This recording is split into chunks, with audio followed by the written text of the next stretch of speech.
స్కూటీలు రాలే కానీ కాంగ్రెస్ లో లూటీ చాలు అయింది. ఉత్తమ్ కుమార్ రెడ్డి ట్యాక్స్ అట, రేవంత్ రెడ్డి ట్యాక్స్ అట, భట్టి గారి ట్యాక్స్ అట, B tax, R tax, U tax, Bru tax. Bru coffee తెలుసు మనకు, బ్రూ ట్యాక్స్ మొదలైంది కొత్తది, బ్రూ ట్యాక్స్.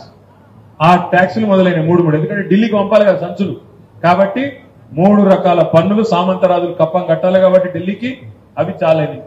ఇంకో దిక్కు మీరందరూ గ్రాడ్యుయేట్ చదువుకున్న పిల్లలు, కొంతమంది ప్రైవేట్ రంగంలో ఉద్యోగాలు చేస్తున్న వాళ్ళు ఉన్నారు, కొంతమంది నిరుద్యోగులు ఉన్నారు, కొంతమంది పోటీ పరీక్షలకు ప్రిపేర్ అవుతున్న వాళ్ళు ఉన్నారు, కొంతమంది వ్యవసాయం చేస్తున్న వాళ్ళు ఉన్నారు. నేను మిమ్మల్ని అడుగుతా ఉన్నా, ఏం చెప్పిండు రేవంత్ రెడ్డి గారు? 2 లక్షల ఉద్యోగాలు ఇస్తా మొదటి సంవత్సరంలో అన్నాడు. నేను వచ్చిన మొదటి సంవత్సరంలో 2 లక్షల ఉద్యోగాలు ఇస్తాను. నాకు తెలిసి, నాకున్న పరిజ్ఞానం మేరకు, నేను కూడా 18 ఏళ్ళైంది రాజకీయాల్లోకి వచ్చి, ఇప్పుడు ఎమ్మెల్యే అయ్యి కూడా దాదాపు 16 ఏళ్ళైంది. నాకు తెలిసిన పరిజ్ఞానం మేరకు ఒక ఉద్యోగం ప్రభుత్వంలో ఇవ్వాలి అంటే ముందు నోటిఫికేషన్ ఇవ్వాలి, తర్వాత రిటర్న్ టెస్ట్ పెట్టాలి, మూడవది అవసరమైతే ఇంటర్వ్యూ పెట్టాలి, పెట్టి తర్వాత ఎవరైతే సెలెక్ట్ అవుతారో వాళ్ళకి అపాయింట్మెంట్ లెటర్లు ఇవ్వాలి. రేవంత్ రెడ్డి గారు ఎంత గొప్పోడు అంటే, రిటర్న్ టెస్ట్ ఇప్పటివరకు ఒకటి కాలే, నోటిఫికేషన్ వచ్చిందా ఒకటన్నా? ఒక్క నోటిఫికేషన్ అన్న వచ్చిందా? రాలే. రిటర్న్ టెస్ట్ కాలే, ఇంటర్వ్యూ అంతకంటే కాలే. కానీ 30,000 ఉద్యోగాలు ఇచ్చేసినారు.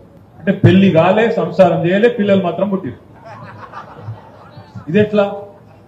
ఇంతకంటే పెద్ద మాయా ప్రపంచం ఏదైనా ఉంటుందా? ఇంతకంటే పెద్ద విద్య ఏదైనా ఉంటుందా? అబ్ర కదబ్ర చూమంటారు అన్నాడు రేవంత్ రెడ్డి, 30,000 ఉద్యోగాలు వచ్చేసినాయి. అంటే మనం పిచ్చోళ్ళమా? మనం విద్యావంతులం కాదా? మనకు తెలియదా? ఇదివరకు పరీక్షలు రాయలేదా? మరి రేవంత్ రెడ్డి ఎప్పుడైనా కాలేజీకి పోయిండో లేదో, పరీక్షలు రాసిండో లేదో, రాస్తే కూడా కాపీ కొట్టి రాసిండో లేదో, నిజంగా రాసిండో నాకు తెలియదు. కానీ నేనైతే 2 మాస్టర్ డిగ్రీలు చేసిన, 2 పీజీలు చేసిన, నిజాం కాలేజీలో చదువుకున్నా. నాకెన్నడూ చిటీలు పెట్టి రాసే అలవాటు కూడా లేదు, మంచిగా చదువుకొని పాస్ అయిన నేను. మరి ఆయన ఎట్లా పాస్ అయిండో, ఏం చేసిండో నాకు ఎరకలేదు. కానీ గింత అన్యాయం, చెప్తే అబద్ధాలు, గింత దారుణమైన అబద్ధాలు.